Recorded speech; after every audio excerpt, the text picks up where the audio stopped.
desactivada. Este ao lado das casas, pois pasamos medo.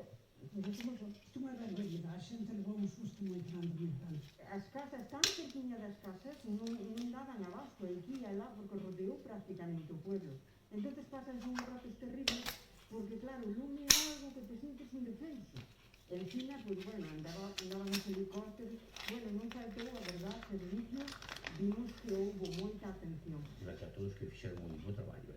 Según as estimacións profesionais de medio rural, arderon unhas 450 hectáreas, moitos castiñeiros, carballos, piñeiros e tamén viñedos.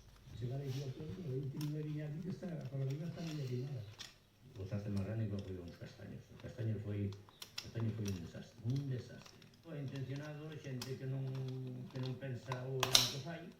Por agora, o maior incendio do verán segue activo en Monterrey e tamén está activo dende o xoves o de Viana do Bolo. Os medios de extinción traballan sen descanso nunha zona de difícil acceso. Neste mes de xullo os mercurios están máis altos do habitual e o consumo de auga disparouse. Algúns concellos limitan o seu uso por risco de seca, proíben regar e lavar coche ou restrixen o seu consumo a 600 litros por vivenda.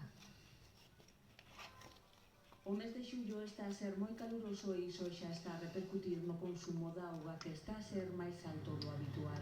Algúns concellos da